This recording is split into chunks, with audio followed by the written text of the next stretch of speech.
Welcome to Recovery Inspired Hope. I have got a treat for you today. My very good friend, Tim Lodge, and we've been trying to put this together for a couple months now.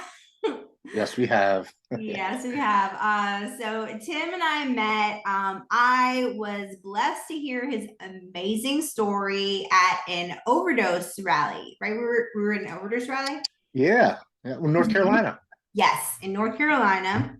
Really excited to get to have you on the show. You have such an amazing story, and also like the need for your story is so great in our community, especially here in Athens. So I'm really, really excited for all of my Athens people to get to meet you and get to hear about your story.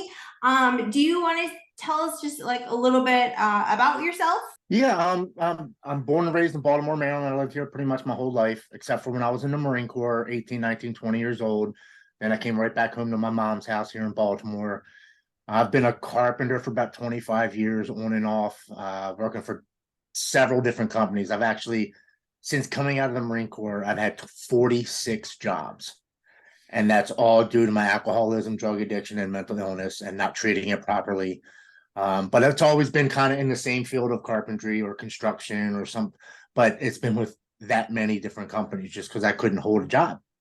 Right. I'd call out, wouldn't go, call out sick, just quit and not call them, get drunk or high and just not care. And that's been a story of my life for a very, very long time. That's quite the resume. Like Yeah. And 40, I'm 46 jobs. I've done sales. I used to sell rainbow vacuum cleaners, like used cars. Like I've done all kind of crazy shit, and it's just it makes no sense whatsoever. But I will tell you this: having that many jobs and having to do different things in my jobs, I've learned to talk to people, and I've learned to read people, and I know how to kind of know what they want and what they're looking for, and it's helped me to be able to engage, I think, to speaking on podcasts and speaking to people because I'm comfortable. I'm used to speaking to a lot of different people, covering a lot of different things. So it's actually helped. It's funny because I used to say, why 27 years of addiction and mental illness? Why did it happen to me? It wasn't until I started getting clean and working the steps of recovery and went to rehab that I realized that 27 years didn't happen to me. It happened for me. It happened for me to become this person. So everything that I've done along that way has just been a culmination of what I'm supposed to be as a human being. So I don't look at it as a burden like I did for the first couple months of sobriety. I definitely was stuck. Like, why did I have to go so long? Some people do a year or two or 5 or 10. Why 27 for me? Was I just a hard headed ass? But the fact of the matter is, I wasn't ready to accept this gift of recovery because that's exactly what it is. It's a gift. Um, I wish anybody who struggles with alcohol and addiction could receive the gift because my life has changed so much. Today's actually 22 months on the day, and it has changed more in 22 months than it has the last 27 years of my life. And that's the God's honest truth. That is awesome. I'm so excited to be able to celebrate a sober birthday with you. 22 months. Yeah, it's awesome. Congratulations. That is awesome. And your story is so unique because you were in the Marine Corps and um but your alcoholism and addiction stemmed from mental health from trying to self-medicate. Yes? Correct. Yes, absolutely. And it's funny, the more I speak on these podcasts, the more I do interviews or have to fill out things for magazines or whatever. My father left when I was 6 years old. And I have a brother who's 11 years older than me. So he was 17. He was in high school, like almost a senior in high school. And I'm in first grade. And I was always like, why did my dad leave me in first grade, but he stuck around till my brother almost graduated high school? What's wrong with me? Why didn't he love me like he loved my father? And the more I kept digging into it and digging into it, I remember there was times when I drank or took drugs, and I was like, well, my own father doesn't love me, so who cares if I die, or who cares if I get all wasted? You know, if my own parent didn't want to stick around for me, what good am I anyway? I use that as fuel a lot of times to get high or drunk. Um, so that has a lot to do with it too. But I got diagnosed with bipolar disorder when I got back from the Marine Corps. And the first thing they did was they tried to put me on medicine, like they always do. And I want to say this to people: if you go to the doctor for any reason, psychiatric or health reasons, blood pressure, heart disease, whatever's going on, please be honest with your doctors. I was never honest with them. I didn't tell them I was drinking and smoking pot and taking painkillers or eating mushrooms or doing whatever came along down the pipeline, and they never could figure out why the medicines weren't working. Well, they weren't working because I had drugs and alcohol in my system. So they never were going to work. So it's very important to be honest with your doctors if you put on any type of medicine. Absolutely. Yeah, I remember being in counseling, at 17, 18. Interesting, mine stem from rejection issues from my parents. My earliest memory, Huh. my mom screaming at me, I wish you were never born. And so that is, where it started, my trauma, rejection. My parents don't love me. My parents hate me. Nobody likes me. I hate myself. And Yeah. just trying to medicate that, and being, drinking and being high and going to the psychiatrist, taking acid and mushrooms. Well, this medicine is not working. Well, Go figure. God, we're a fun bunch, aren't we? oh yeah, yeah. Lots of similarities. I sold Kirby vacuum cleaners. No, you didn't, did you? I That did. is hilarious. Oh Yep, my God. door to That door. was our competitor. That was We, me. we had we had water though. I mean, we always ran off of water, which was Right, different. right, right. Hmm. So, okay, so you get out of the Marine Corps, they diagnose you with bipolar, you start, seeking help, professional help. What happened? I would go back every 30, 60, 90 days whenever their checkup was, and they could never pinpoint why the medicines weren't working. So that cycle went on from my early 20s all the way up until 44, until I went into rehab. I'd go on and off of medicine. I would just say, screw this, I'm not taking it, it doesn't work. And I'd go a year or two without taking anything and then have a big crash. I ended up in hospitals a couple times where 72-hour holds, a week hold, because my family was scared for my life that I would hurt myself, or and that was a cycle for 20 plus years. And in my 30s, I was doing mixed martial arts and I got hurt. I had a torn rotator cuff, had to have major surgery. And after that major surgery, we're talking, I was 37, 38. So 9 years ago, they give me Oxycontins. And I would just go to my doctor and they would just fill them. Not like today, which I'm glad they've made a change. But I just went to my regular family physician and said, I'm still in pain. I need more. And they would just keep giving them to me, keep giving them to me. And that lasted for 4 years. That was a 4 year long addiction to Oxycontins that were prescribed to me from the doctor.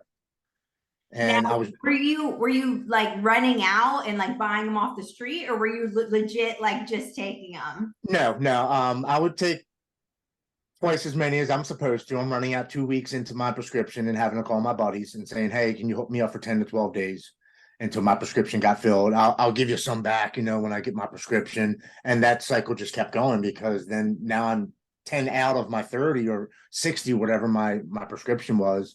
And I was continuously doing that over and over and over again. God, I don't miss that. Mm-mm. That is, I look back on all that stuff and I'm like, well, what a vicious cycle we put ourselves through. But we're so damn determined to get high. Damn, we do anything for that. And you and I also have something else in common. I would take my children's piggy banks and take money out of it to go get a 6-pack of beer, or to go just get one pill that, just to hold me over till the next day. I'll worry about tomorrow, but at least I got my pill for the day, and I got my 6 pack, and I got my little bit of weed that will hold me for that day. I couldn't tell you how many times I did that. My mother-in-law, who passed away, gave my children every year for Christmas. She would give them $100 and $2 bills, and they put them away and put them away and put them away. Probably $1,000, $2, probably each. And I have 3 daughters, all gone. You know what I mean? Doesn't that I suck today? Because those are worse than money today. they are, and that's some of the things I try not to dwell too much about, because I'd start crying or break my damn heart. Oh, I have to know that it was part of my story, and I have to understand that I was sick, mhm. and normal behavior that wouldn't happen. But a sick addiction behavior, that's what we do. We lie, cheat, steal, we manipulate, we do whatever we can to get that high, or that drug, or that feeling of not feeling. Right. And I love how you said that, because that is, one of the biggest things that I talk about that people have so much trouble with is, how do I forgive myself? So, for me, I remember doing fourth step. I'm a 12-step baby. Yeah, I work it. I feel you. So doing a fourth and fifth step with my sponsor, and the biggest resentment was me. I was my biggest resentment, and I remember her saying, you were sick. You were a sick person. You were not the Jamie that you are today. So you have to forgive yourself, because you have a disease, and Right. and so that was really hard for me. Do you have any tips on how you worked through the forgiveness factor? What helped me a lot was having a support group, my mother, my wife, my kids. It did take me a while to forgive myself from the past. My mother has always believed in me, no matter what I've done in life. The ups and the downs, the loss of the jobs, in and out of the psychiatric wards. She would always say, Tim, I know what you can do. All you have to do is put your mind to it. Once you put your mind to it, you can accomplish anything. And I would, like, if I said I was going to do something and I meant it, I did it. And there was no stopping me, whether it's drugs, alcohol, or sports, or whatever it was. And I said I was going to do it. I did it, and nobody could stop me, because I had that mindset, which made me a really good addict. My mother said to me, like 6 months into my recovery, because during my addiction and my pill habit, when I would run out, I found my mom's checkbook, and I took it home, and being an I write myself $150 check. You know what I mean? And okay, that's on Monday, and then Thursday come around, and I write another 150. Nobody's going to find out. Well, this went on for months, and I get into my mom's car one day, and she hands me this big envelope from the bank, and she's like, "Open up the folder," and I'm like, "Okay." So I open it up, and it's all the cash checks that I've been cashing for like 6 months. It was like $4,500, and my mom just retired. She was on Social Security, and that was like most of her money in her savings. And I put my head down and started crying. And she's like, the bank wants to prosecute you. But I told them, you're my son, and I will deal with it. And they left it alone. So I hope you don't ever do it again. But I'm changing on my bank. I'm not ever having paper checks again. Like, she changed her whole thing. Well, 6 months into my recovery, my mom was like, "How you doing?" I'm doing good. I'm going to meetings every day, because I was going to meetings 7 days a week.